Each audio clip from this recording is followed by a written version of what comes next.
بسم اللہ الرحمن الرحیم۔ ہم آج تحریک پاکستان میں نمایاں کردار ادا کرنے والی ایک عظیم ہستی کے مزار پاک پر بیٹھے ہیں، جنہوں نے تحریک پاکستان میں قلم کو تلوار کی طرح استعمال کیا اور عاشق رسول ایسے تھے کہ ان کی تحریروں سے حضور صلی اللہ علیہ وسلم سے والہانہ محبت کی خوشبو آتی تھی۔ آج نعت کے اعتبار سے ہم بات کریں گے۔ ہمارے ساتھ وزیر آباد کی معروف شخصیت جناب ساجد حسین بٹ صاحب موجود ہیں۔ ہم ان سے ایک سوال جواب کی نشست کے ساتھ ساتھ ان کی سریلی آواز میں نعت سنیں گے۔ بسم اللہ الرحمن الرحیم۔ سب سے پہلے میں ZMC کا بے حد مشکور ہوں، جنہوں نے مجھے بولنا اور بات کرنے کے لیے یہاں پر مدعو کیا۔ شکیل وان صاحب، آپ نے سوال کیا ہے کہ ثناء خواں اور نعت شریف پڑھنے والے میں کیا فرق ہے، تو میں یہ کہنا چاہتا ہوں کہ میرے آقا نبی کریم صلی اللہ علیہ وسلم کی جو ثناء خواں ہے، وہ نہ تو پیسے کے لالچ کرتے ہیں اور نہ وہ بڑی بڑی گاڑیاں منگواتے ہیں۔ تو میری زندگی کا مشن یہی ہے کہ میں نبی کریم صلی اللہ علیہ وسلم کی ثناء پڑھتے پڑھتے میرا اس دنیا سے میں فانی ہو جاؤں، اور اللہ کے حکم سے نہ تو میں پیسے کے لیے پڑھتا ہوں اور نہ میں کسی پجاروں اور پراڈوں کے لیے پڑھتا ہوں۔ میں اللہ اور اللہ کے رسول کی صفت ثناء جو بیان کرتا ہوں، اور میری زندگی تمام اسی میں گزرے گی انشاءاللہ تعالی۔ کرم کے آشیاں نیکی کیا بات ہے، کرم کے آشیاں نیکی کیا بات ہے، آپ کے آشیانے کی کیا بات ہے، کرم کے آشیاں نیکی کیا بات ہے، آپ کے آستانے کی کیا بات ہے۔ ایک گھر جو ملے شہر سرکار میں، ایک گھر جو ملے شہر سرکار میں، ایک گھر جو ملے شہر سرکار میں، پھر تو ایسے ٹھکانے کی کیا بات ہے، آپ کے آستانے کی کیا بات ہے۔ لاکھ نانے بھی ہیں اور لباسے بھی ہیں، لاکھ نانے بھی ہیں اور لباسے بھی ہیں، لاکھ نانے بھی ہیں اور نواسے بھی ہیں، ابن حیدر کے نانے کی کیا بات ہے، آپ کے آستانے کی کیا بات ہے۔ فاطمہ علی حسن اور پھر حسین، فاطمہ علی حسن اور پھر حسین، فاطمہ علی حسن اور پھر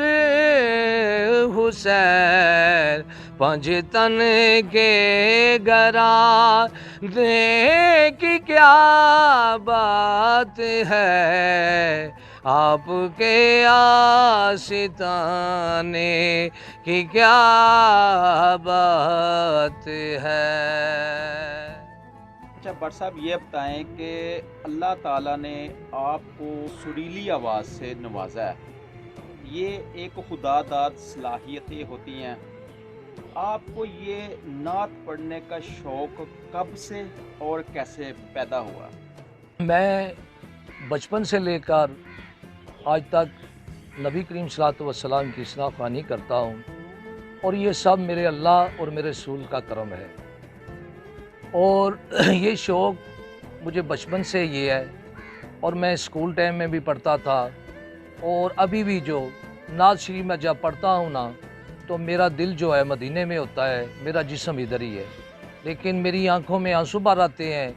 اور میں نبی کریم صلی اللہ علیہ وسلم کی شان میں جب بھی پڑھتا ہوں تو میرا دل بھی آنسور ہوتا ہے اور میری آنکھ بھی روتی ہے۔ تو اللہ تعالیٰ کی مہربانی ہے، جو سریلی آواز ہے یہ اللہ تعالیٰ کی عطا ہے، اس میں میرا کچھ بھی نہیں، میں تو ایک خدا کا اور رسول کا غلام ہوں،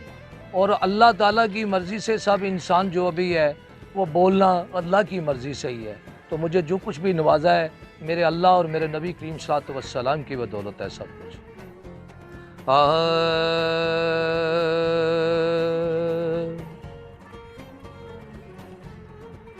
اللہ دے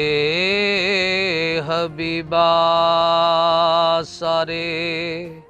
او جگ دے ڈولنا، اللہ دے حبیبا سارے او جگ دے ڈولنا، او کڈا سونا لگے دائے میٹھا میٹھا بولنا، اللہ دے حبیبا سارے او جگ دے ڈولنا، او کڈا سونا لگے دائے میٹھا میٹھا بولنا، اللہ دے حبیبا نبی جی دا بولنا صاف قرآن، نبی جی دے اتوں میری جند قربان، نبی جی دے بولان میں اے لالا نال تولنا،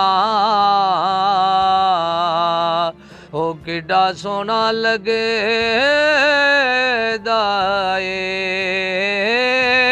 میٹھا میٹھا بولنا، اللہ دے حبیبا سارے او جگ دے ڈولنا، او کڈا سونا لگے دائے میٹھا میٹھا بولنا، اللہ دے حبیبا حشر ویلے حشر جدوں ہونا گناہگاراں دا، پھر پتہ لگنا اے میری سرکاراں دا، اس ویلے گناہگاراں مصطفیٰ نو ٹولنا، کڈا سونا لگے دائے میٹھا میٹھا بولنا۔ بٹ صاحب یہ بتائیں کہ انسان جب جوان ہوتا ہے ہر کام کو میکسیمم زیادہ سے زیادہ کرنے کی صلاحیت رکھتا ہے،